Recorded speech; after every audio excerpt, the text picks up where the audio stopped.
আসসালামু আলাইকুম। কেমন আছেন সবাই? আশা করি ভালো আছেন। আল্লাহর অশেষ রহমতে আমরাও ভালো আছি। তো এই তো প্রতিদিনের মতো নতুন একটি ভিডিও নিয়ে চলে আসলাম। তো সকাল থেকে ভিডিওটা শুরু করলাম। তো যেহেতু সকাল থেকেই কাজকর্ম শুরু হয়ে যায়, এজন্য সকাল থেকেই তো প্রতিদিন শুরু করা হয়। তো এরপর কালকের মা তো বিরিয়ানি দিয়ে দিয়েছিল। তো রাতে বেশি একটা খাওয়া হয়নি। তো কিছুটা রয়ে গিয়েছিল। তো মেয়েকে জিজ্ঞেস করলাম খাবে কিনা।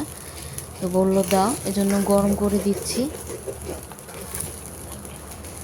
রাইস কুকারে দিয়ে দিলাম। তো গরমটা হয়ে গেছে, নাড়াচাড়া করে নিচ্ছি আর সুইচটা অফ করে দিলাম।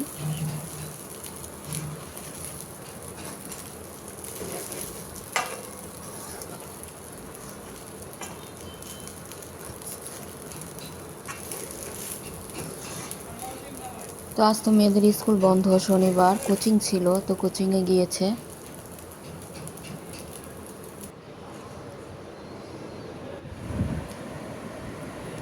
তো ওদেরকে বেড়ে দিলাম। তো আমি একটু আচার নিলাম। তো আচার দিয়ে কিন্তু বিরিয়ানি, পোলাও এগুলো খেতে খুব মজার হয়। বিরিয়ানি কিন্তু আচার দিয়ে খেতে খুব মজা। তো খাওয়া দাওয়া শেষে এখন রান্নার প্রিপারেশন নিচ্ছি। তো রান্নার জন্য এখানে ইলিশ মাছ বের করলাম। ইলিশ মাছের মাথা, লেজ। তো এই তো কচু শাক। তো মাছটা ভিজিয়ে রাখলাম। আর এই শাকগুলো আমার ছোট বোনের ছাদ বাগানের। এগুলো হচ্ছে কচু শাক। ওর নিজের আর কি হাতের লাগানো শাক। কচু শাক রান্না করব ইলিশ মাছের মাথা দিয়ে।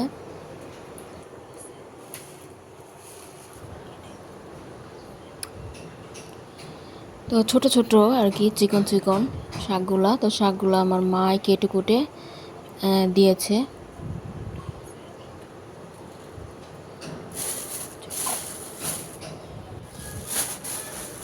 আর এগুলো হচ্ছে কয়েক ধরনের শাক একসাথে মিক্স করা। এখানে মিষ্টি আলু শাক আছে, কলমি শাক, এরপরে মিষ্টি কুমড়ো শাক। এগুলো সব আমার বোনের ছাদের। তো এগুলো আমার মা কেটে রেডি করে দিয়েছে। তো আমি খালি এখন ধুবো আর রান্না করব। শাকগুলো অনেক সুন্দর ফ্রেশ। আর এই নিজেদের ছাদ বাগানের শাক কিন্তু খেতে খুব মজা লাগে। তো এরপরে শাকগুলো আমি ধুয়ে নিচ্ছি।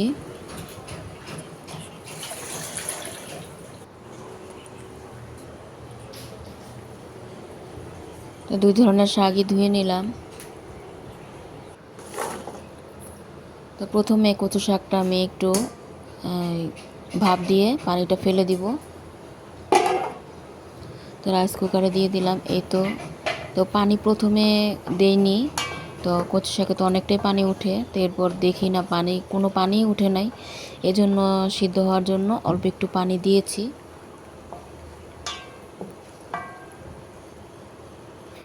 তো সিদ্ধ করে এরপর আমি পানিটা ফেলে দিলাম ছেঁকে, কারণ এটা একটু গলা ধরতে পারে।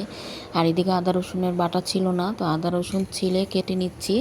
আর চুলাতে ভাতও বসিয়ে দিছি।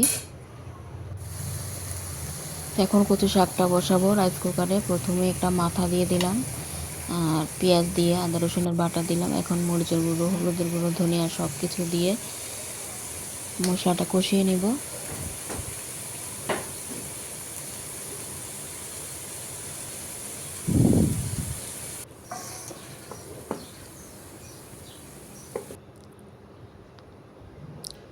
এরপরে দিয়ে দিলাম কচু শাকটা।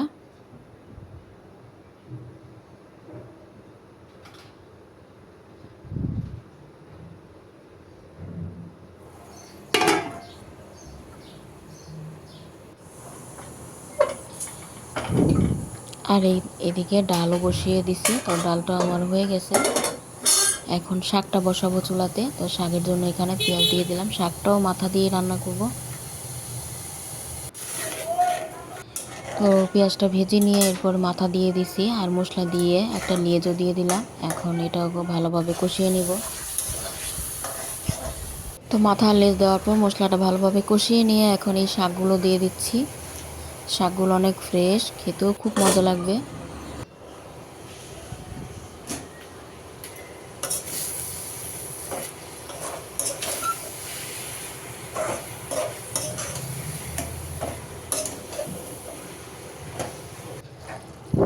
এই তো শাকটা দেখেন একেবারেই মজে গিয়েছে, আর শাকটা তো প্রায় হয়ে গেছে।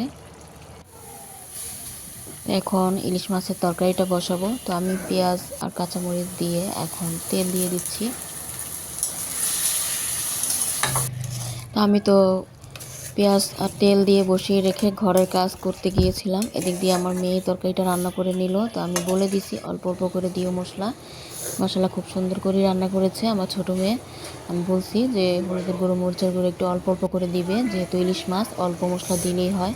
তো ও সুন্দর করে কিন্তু তরকারিটা রান্না করে নিয়েছে। এই ফার্স্ট টাইম ও তরকারিটা রান্না করলো। মাশাল্লাহ খুবই সুন্দর হয়েছে। এরপর শাকও বেড়ে নিল। আমি বলছি শাকটাও বেড়ে নাও। শাক, কচু শাক, এরপরে মিষ্টি কুমড়ো শাক।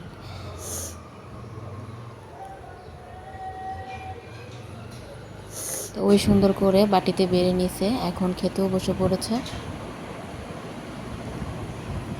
তো ও খেয়ে নিচ্ছে ভাত। ও আগে আগেই বসলো, আমিও বলছি খেতে বসে যাও। তো এরপর আমিও খেতে বসে গেলাম। তো কচু শাকটা খেতে পারিনি, অল্প একটু মুখে দেওয়ার পরই গলা মানে অনেকটাই ধরেছে, অনেকটাই, এজন্য অল্প একটু খেয়েছি, পরে আর খাইনি। বুঝলাম না, এটা তো পানি ফেলে দিছি, তারপরও অনেকটাই গলা ধরছে। আর এই যে সন্ধ্যায় ড্রাগন ফল কেটে নিচ্ছি। মাশাল্লাহ, আল্লাহর কি রহমত, কত সুন্দর ড্রাগন ফলের কালার, দেখলেই মন শান্তি হয়ে যায়, এত সুন্দর কালার। তো আমি ছিলে এরপর কেটে নিব। দেখতে কি ভাল লাগে কালারটা ড্রাগন ফলের।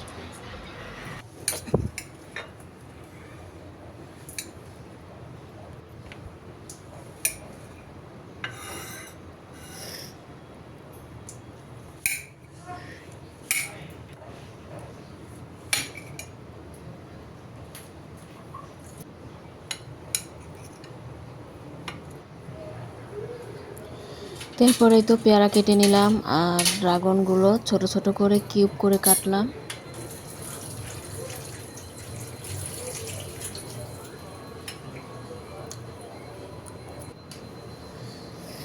আর ফলটা কাটা শেষ, রেখে দিলাম সাইডে। এখন চা বানিয়ে নিচ্ছি। তো এখানে আমি পরিমাণ মতো পানি দিয়ে চা পাতা দিয়ে দিলাম। তো চা পাতাটা, লিকারটা ভালোভাবে ফুটলে এরপর দুধ মিশিয়ে নিব।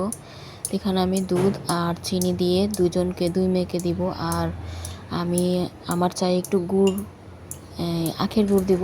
তো আখের গুড়, ওই চিনিটা বেশি একটা খাই না, আখের গুড় দিয়ে চাটা খাই। তো আখের গুড়ের চাটা কিন্তু খেতে খুব মজার।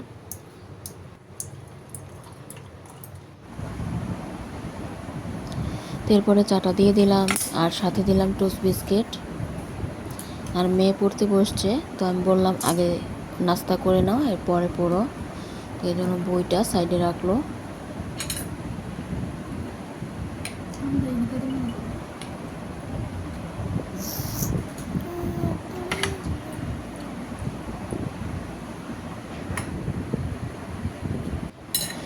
আর হ্যাঁ, আমার একটি ফেসবুক পেজ আছে।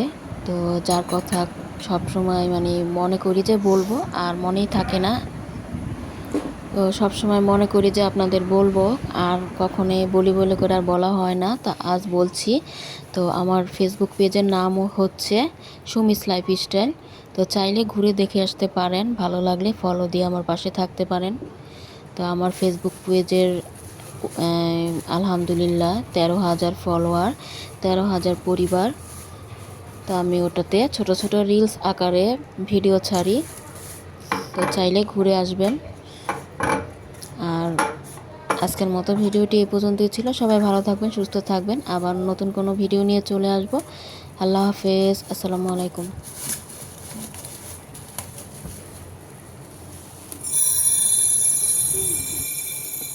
আল্লাহ হাফেজ।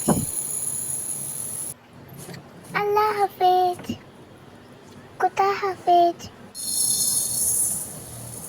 ডাল ভেজে নিচ্ছে ডাল। আল্লাহ হাফেজ।